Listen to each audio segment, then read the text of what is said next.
Hello and welcome to Weird Around Illinois. Do humanoid reptiles really rule over our society? Let's find out, and let's get really weird.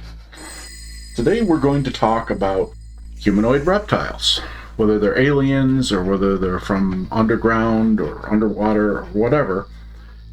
And we can't talk about these humanoid reptiles without talking about the reptile conspiracy, or the reptoid conspiracy, or the reptilian conspiracy, whatever you want to call it.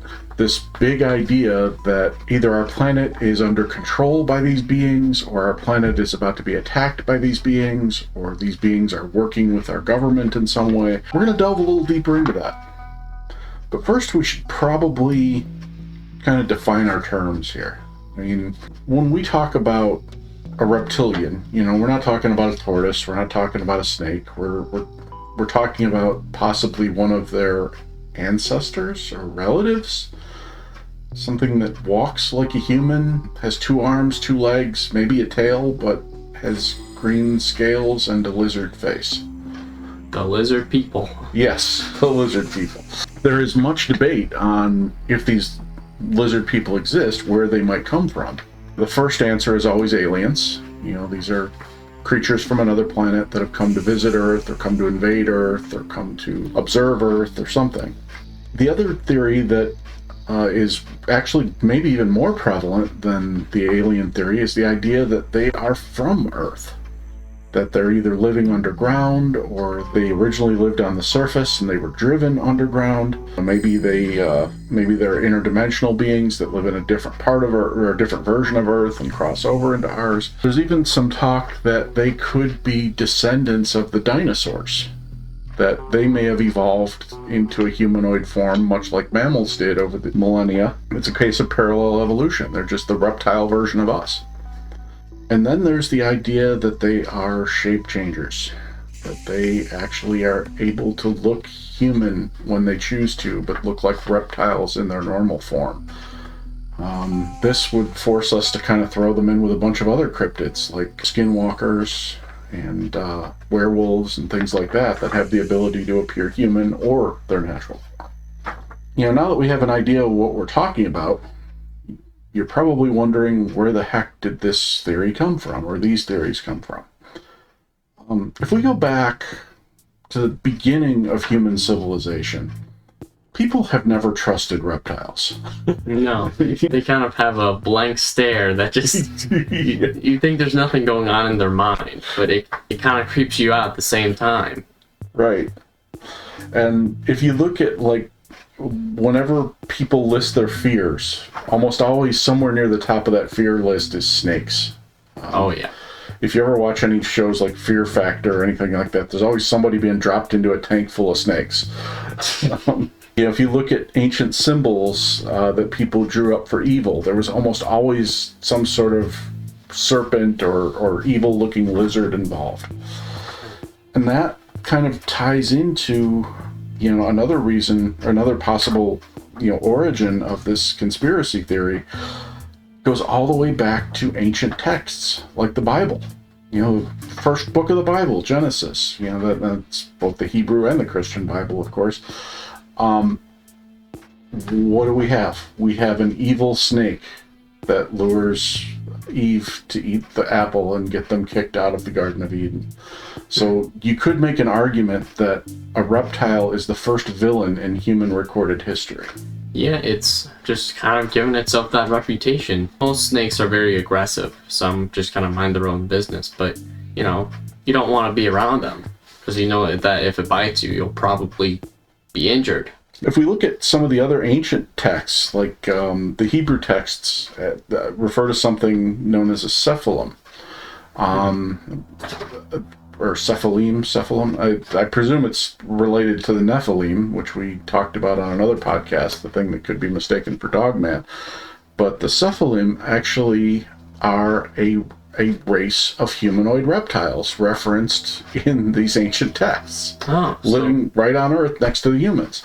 Similarly, we've got Native American stories of underground cities full of these humanoid reptiles, including one supposedly under Los Angeles, which somebody claimed to have found in the 1920s, and they were actually undergoing this huge excavation to try to reach it, but he ran out of money before he got to it. Directly related to those Native American stories, we have the Hindu beliefs. Again, we've got this great city in India, which I think it's called Patala. It's an underground city full of these reptile beings called the Nagas. Now, I have to tell you, when I first mentioned the reptile conspiracy to a friend of mine, their immediate response was, Nagas! I had never heard of Nagas before, but it was explained to me that these are, in at least Hindu culture, maybe Buddhist culture as well, they are these underground, like semi-godlike beings that have influenced human development from the very beginning. They're actually not vilified in Hindu religion or Buddhist religion. They are actually often revered. They are generally accepted to be a force living under our planet, or living under the surface of our planet. So every book or religion has a variation kind of relating to that topic. Yeah, and in like the religion of Islam, they have kind of a catch-all. They've got a supernatural being known as a jinn. There are different types of jinn, and you could easily, say one is like a lizard person, one is like a dogman. It's kind of a catch-all, kind of handy actually, because you have to remember 15 different names. If it's a supernatural being, it's a jinn. In more recent times, and probably the most common association of this reptile conspiracy theory goes with David Icke. He was an English soccer player who became a sportscaster and then became an author of a conspiracy theory, or several conspiracy theories. I can tell you that part of his conspiracy theory is that the royal family and most world leaders are reptiles. So he believes in the reptiles are behind the government at the moment. They're kind of secretly controlling it all. Yes. Yeah, he believes they are our masters, whether we realize it or not. Okay. He came up with a little interesting evidence, which I'll get to later. We're going to talk about some evidence in a few minutes, but there are a lot of people who dismiss him as kind of a crackpot, but I've seen interviews with the man, and he represents himself very well. I've seen very intelligent skeptics try to take him apart on interviews, and he's held his own. And, of course, these theories get discussed even more recently on the TV show Ancient Aliens, which has dedicated at least 2 episodes specifically to the reptile conspiracy, and more to reptilian aliens in general. And David Icke is definitely featured on there quite a few times. Yeah, definitely. We talked about evidence. I'm going to tell you my favorite reptile alien story. And this one, I'm going to submit it as evidence because the gentleman who relayed it was a very respected man, former Army officer, Phil Schneider. And he worked at a base called Dulce Base, which we discussed once before as a possible underground location for aliens in one of our other podcasts. He tells a story about working underground in this base, and he says at the lowest level of this base underground there are multiple different types of aliens, including greys and reptilians. And he says that one day it all hit the fan and a war or a battle broke out on this lower level, and it sounds like it was between the reptilians and the humans. The Greys may have been involved. If they were involved, it sounds like they were on our side. But he said there were over 50 casualties, human casualties.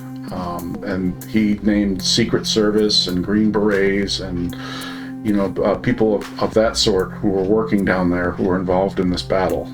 The U.S. government denied everything, and you would expect them to. But he stuck by his story right up to the time when he was very suspiciously murdered. Yeah. So, I think I'm not going to be as quick to dismiss his story. No, it's what were the details on his murder? Was it by gun or knife? He was strangled with a piece of rubber tubing, and at first it was ruled a suicide, and somebody aptly pointed out it's physically impossible to strangle yourself with a piece of tubing without tying it to something, because eventually when he loses consciousness he's going to release the tubing, and it wasn't knotted or anything, so it wouldn't have stayed stuck. So, I don't know if they ever formally changed his cause of death, but it is generally accepted that he was murdered. So, in addition to that, we've got these reptoid sightings all over the place.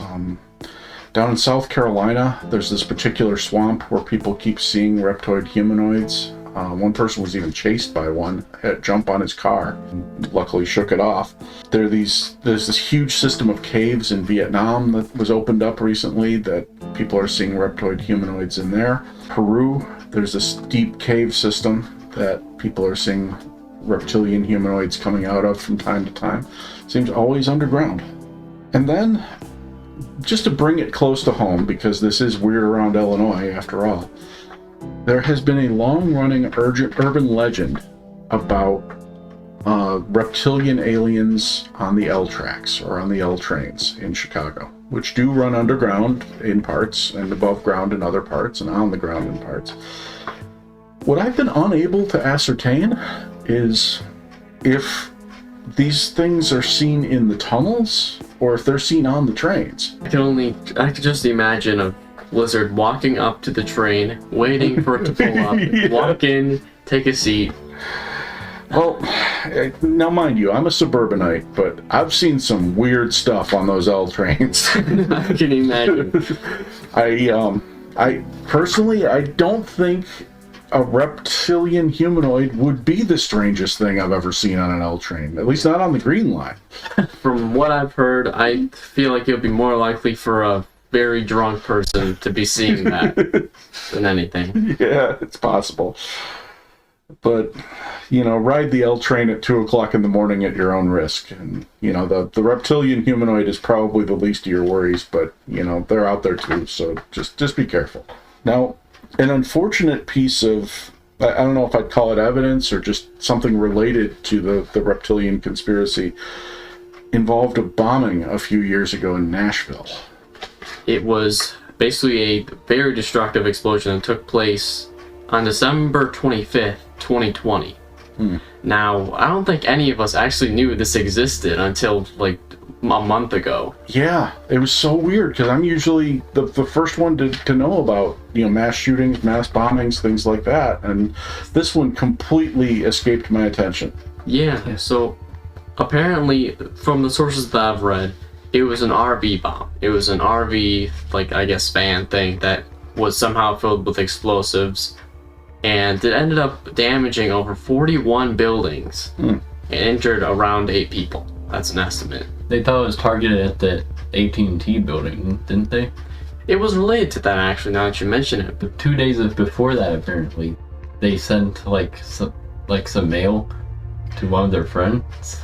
Oh yeah, so what happened was the person that was responsible for this was named Anthony Warner. And this individual ended up dying in the explosion. It was kind of a assumed thing.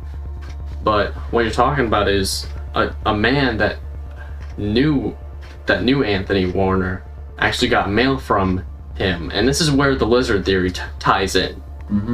The guy gets mail of a 9-page whole letter giving a bunch of information saying, I realize now everything about the world and everything about the universe. And he goes, it's basically a rant about everything, and it escalates to lizards being responsible for change in DNA in the past, and that led to human progress, basically. He claimed that in 2011, in September, the aliens were supposed to take over. But this was after 2011. Yeah, I don't know, but that's what he mentioned in the letter. It's kind of like a thing where he said these lizard people were trying to take over the world in 2011, and somehow there was maybe it was the underground war that he was describing, but from the sources that we've read, it was just a almost a war against lizards and humans in 2011. And this bombing was somehow his strike back against the lizards, or was it just unrelated, that he just sent the letter about the lizards and then did a bombing for some other reason?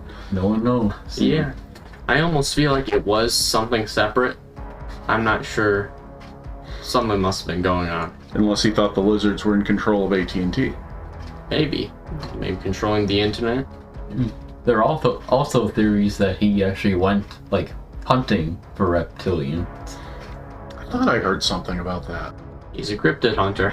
I guess so. Kind of in the vein of those South Coast Bigfoot hunters that we watched, who believe the only way to hunt cryptids is with a gun. Yeah. Okay. Now I promised you to get back to some of the proof from David Icke about the famous figures who are lizards, and what he points out is first of all the royal families in Europe are related, which I think most people know, same bloodline. Yeah. He also points out that most American presidents are related, at least distantly. Really? Yeah, he points out these connections, like Barack Obama is like related to George Bush through like they're like 17th cousins or something. And the fun one was Donald Trump is actually like the 17th cousin of Hillary Clinton. Oh boy. But his point is that basically all of these people are genetically connected. And he said that every leader we've ever had in any major country has always been part of this genetic connection. And the reason is because they've got that reptilian DNA in them. They are being manipulated to be put in places of control. Okay, so was this DNA like on purpose like implanted in those people when they were like born?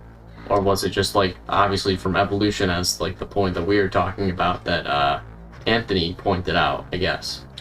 I think, if I understand correctly, and I apologize, I've never read his full book, I've only heard his interviews. If I understand it correctly, I believe his assertion is that these people were descended of whatever bloodline was genetically manipulated many, many years ago by the reptiles.